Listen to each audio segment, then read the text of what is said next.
with coverage you can count on. This is the Erie News NOWCAST.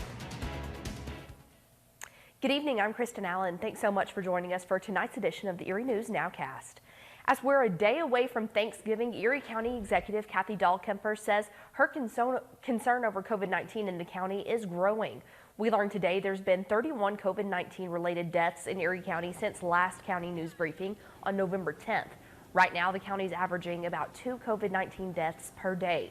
And with well over 100 people testing positive each day, the county is putting more money towards more availability of free rapid tests. This is so people don't have to travel out of the area and they can get those results in about 15 minutes. Health Director Melissa Lyons says the lack of rapid tests during the pandemic has been due to supply chain issues. The county has really put a lot of resources toward testing. I wish that there were a better answer to say that we had more robust resources that could accomplish this, but it's the state of the testing in the nation right now. County leaders are encouraging all adults to get a COVID-19 booster shot if they're 6 months out after their second dose. And of course, the first shot for anybody who hasn't gotten one just yet. A jury in Brunswick, Georgia returned guilty verdicts today against the 3 men charged in the shooting death of 25-year-old Ahmaud Arbery. The judge in the case read the verdicts for each defendant separately today. Travis McMichael, his father, Greg McMichael, and their neighbor, William Bryan, were each found guilty in the case. The trio tried to stop Arbery and question him after they spotted him running through their neighborhood. A struggle ensued when they tried to detain Arbery. Punches were thrown and Travis McMichael shot and killed him as Arbery grabbed for his shotgun. The defense claims they were trying to enact a legal citizen's arrest, and the prosecution says the 3 men were the aggressors in the encounter.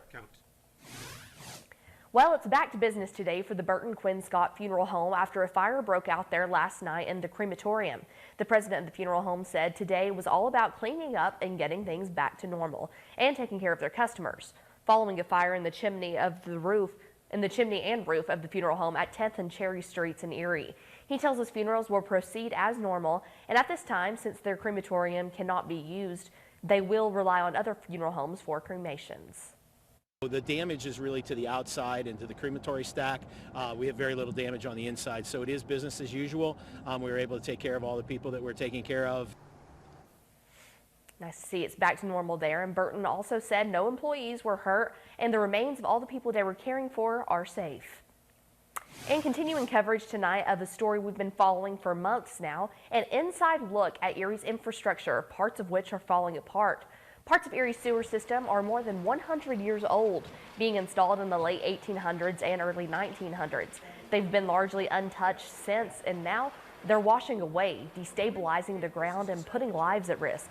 Just this summer, a 30-foot sinkhole opened at 5th and Wallace in Erie, swallowing a lumber yard and flooding a basement with a family inside the house. Officials say it's a big problem, and we're lucky more people haven't been hurt yet.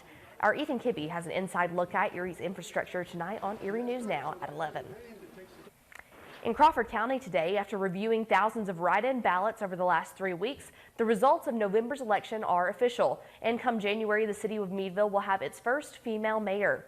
Democrat Jamie Kinder defeated write-in challenger Marcy Kantz at just 212 votes. The co-owner of Evolution Printing Services secured the Democratic nomination back in the May primary after defeating incumbent Leroy Stearns. Kinder says she's decided to run after Meadville City Council voted down a pandemic task force to address the needs of struggling business owners, and she says it's an honor to be the first woman and first person of color to serve as Meadville mayor. She says her top priority is to take an inclusive approach towards addressing Meadville's issues. We're all going to come together, hopefully, and we're going to find ways to make Meadville a real conducive place for the businesses, a really supportive place. We're going to support our small businesses. We're going to make sure that businesses coming in get all the support they need, and businesses that are here or hurting are getting all the support they need also. There were no challenges to the results, so they're expected to stand. The Board of Elections will now submit the election results to the state. And more than 70 trees are being put up for the return of the Festival of Trees this weekend at the Bayfront Convention Center. Organizers have been prepping the area since Monday, and tonight we have a look at what families can expect this year for the in-person return to the event. Local companies sponsor a professionally decorated tree, and visitors get to vote on their favorite.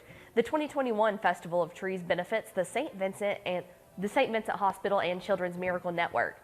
Santa and the reindeer will be there for the big event this year, but kids can only sit next to Santa and not on his lap.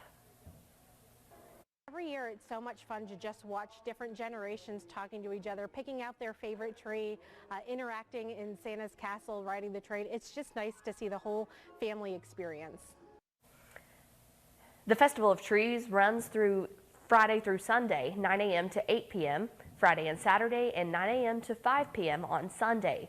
Admissions are $10 for adults, $6 for children ages 12 and under. Erie News Now is a proud sponsor of the Festival of Trees. And keeping with Christmas here in Crawford County, the Christmas spirit is in view around Conneaut Lake as the Trees of Light tradition continues. Festive lighted flagpole trees like these are popping up all around the lake. This has been a tradition there in Conneaut Lake since 2006. So for the past 14 years, each year the official light up night for trees is Thanksgiving evening, but many started shining those lights a bit early this year. We all like to see those already, and people come from all over to stop by Conneaut Lake to see the display right up through Christmas Day. Exciting time here for the holidays, and we thank you for joining us for the Erie News Nowcast. Join us for our next news at 10 p.m. on the CW and 11 p.m. on WICU and WSEE. Have a great night.